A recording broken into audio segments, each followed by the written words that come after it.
كان النبي صلى الله عليه وسلم يقول في دعائه: رب أعني ولا تعن علي، وانصرني ولا تنصر علي، وامكر لي ولا تمكر علي، واهدني ويسر الهدى لي، وانصرني على من بغى. السلام عليكم، ازيكم يا جماعة؟ عاملين ايه؟ يا رب تكونوا بخير.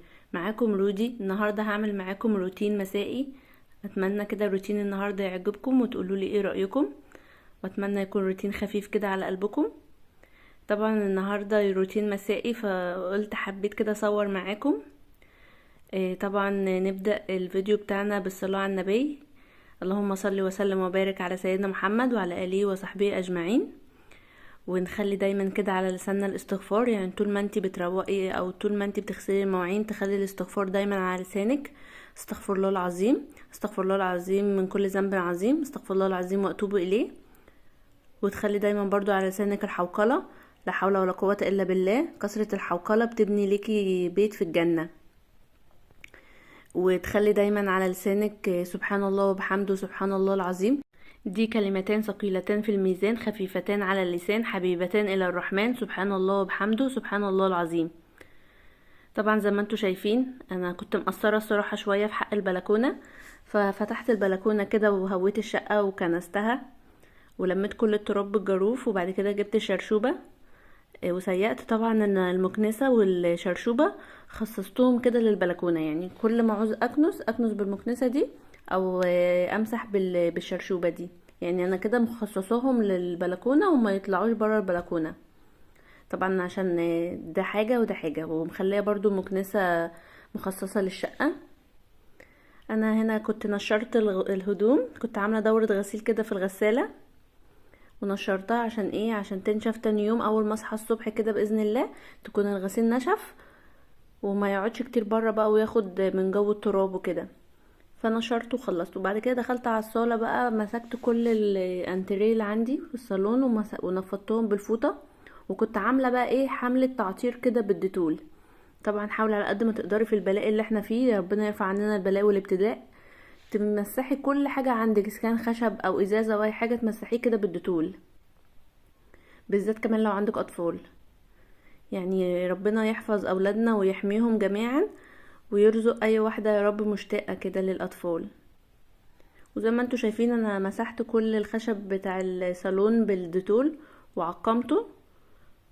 هو كان روتين كده مسائي كده خفيف. إيه لو حابين نعمل معاكم بقى روتين عميق وكده بقولوا لي وعرفوني.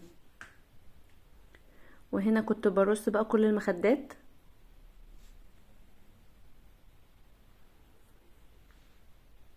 وبرضو هكذا برضو في الكنبة التانية اللي عملته هناك هعمله هنا. لمعت بالديتول ونفضت وعقمتهم، عقمت كل الخشب كويس.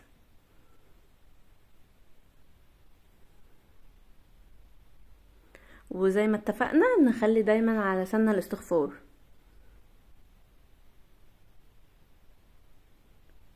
انا هنا كنت خلصت بقى الكراسي والكنب وعقمتهم كويس بالديتول، وبرضو الترابيزة شلت من عليها المفرش. مسحتها الاول بالفوطة عشان لو فيها تراب ولا حاجة، وبعد كده بقى رشيت ديتول. يعني حتى انت لو ما عندكيش الازازة دي ممكن تجيبي الديتول عادي وتفضيه في اي ازازة عندك، اسكان بقى مثلا او ازازة برفان قديمة خلصانة من عندك، تعبي فيها ديتول وتمشي كده في الشقة وترشي. بجد بيخلي الشقة معقمة وريحتها حلوة وتحس كده بنظافة وانت عايش. وهنا برضو جيت مسحت الازاز وخليت كده كل الازاز بقى يلمع كده زي ما انتوا شايفين، بقى يلمع لمع. ولازم تخلي طبعا ورد كده تقريه كل يوم، يعني طبعا مفيش احسن من القرآن، لازم نقرا كده. يعني تخصصي لنفسك كده ورد معين تقريه، ومكان برضو تخليه كده جزء معين للصلاة. وزي ما انتوا شايفين بقى اي حاجة مكشوفة من الازاز مسحتها بالديتول وبالفوطة. طبعا انا ما شلتش وكده عشان قايله لكم ده روتين يومي مش عميق، وبرضو جيت على السفرة شلت المفرش والفازة ومسحتها بالديتول وعقمتها، وبرضو الفازة مسحتها وعقمتها. وهفرش تاني المفرش.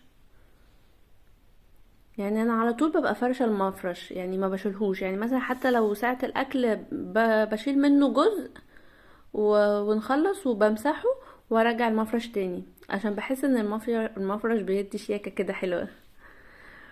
وهنا بقى كنت بشفط بالمكنسة الكهربائية. انا لازم اهتم بالحتة اللي قدام الباب دي، عشان على طول جوزي بيجي من بره بالشوز بتاعه بيبهدل بقى الدنيا تراب، واحنا خلاص دخلنا في الشتاء والطينة وكده، فالدنيا بتتبهدل على طول، فانا على طول لازم اكنس الحتة دي وامسحها بالشرشوبة. وبرضو كل السيراميك اللي باين شفطته كويس بالمكنسة الكهربائية. يعني بحاول ما بتعبش نفسي في الروتين اليومي، يعني يا دوب كده الحاجات المكشوفة بشفطها بالمكنسة وامسحها بالشرشوبة. اما بقى في الروتين العميق بشيل السجاد وبكنس كويس جدا وبمسح بالشرشوبة كويس جدا وكده يعني. وهنا كنت خلصت الصالة وشفطت كل حاجة منها وسيقتها، بس انا محبتش اجيب معاكم حاجات كتير عشان الفيديو ما يبقاش طويل قوي وتمله، فكنت بجيب بس مقتطفات وبكمل انا مع نفسي.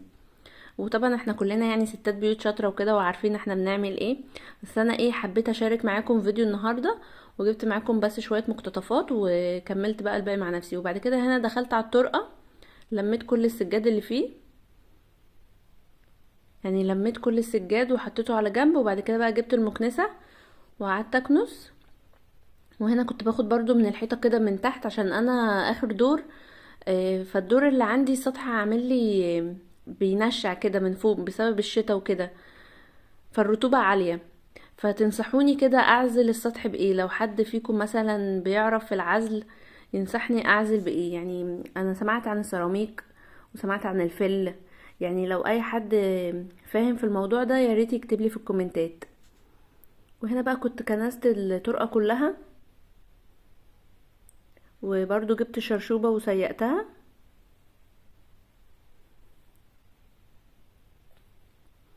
ورجعت بقى السجاد مكانه،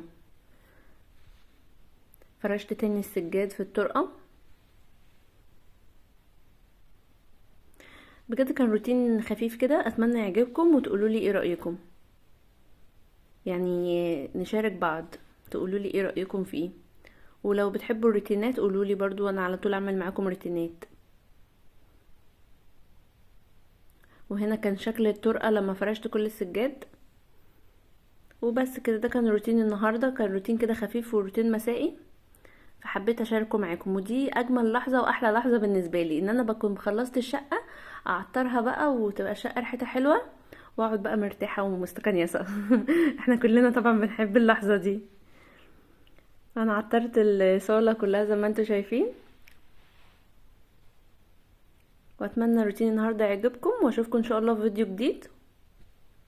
وهنا هعمل معاكم بقى الحلبة المعقودة. احنا هنا في اسكندرية بنقول عليها حلبة معقودة، سهلة جدا وجميلة، بجد جربوها هتعجبكم. اول حاجة معايا ربع كوباية من الزيت، وحطيت معلقة دقيق، طبعا ما نكترش الدقيق عشان ما تبقاش مكلكعة، معلقة حلوة قوي، و3 معالق من الحلبة، قرطاس الحلبة ده بتاع المفتقة حلو جدا.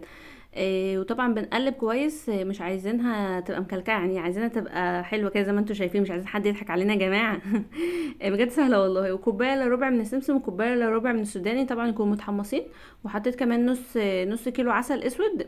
طبعا انا بجرب يعني ايه، انتي اعملي كميه، لو بتحبيها قوي بقى اعملي كميه، هي صراحه بتبقى جميله قوي. والماده الحافظه بتاعتها بقى رشه بسيطه قوي من الملح، عشان دي الماده الحافظه بتاعتها لو هتسيبيها ايام. ولو هتديها هديه لحد برضو حطي بقى رشه بسيطه من الملح او ملح ليمون، دي الماده الحافظه بتاعتها.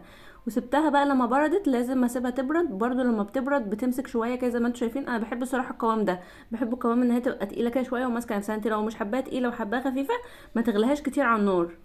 وكانت سهله جدا، كانت سهله جدا وحلوه قوي الصراحه، جربوها والله وهتعجبكم. وبس كده، ده كان فيديو النهارده، اتمنى يعجبكم، وما تنسونيش بقى في اللايك والاشتراك، ومع السلامه.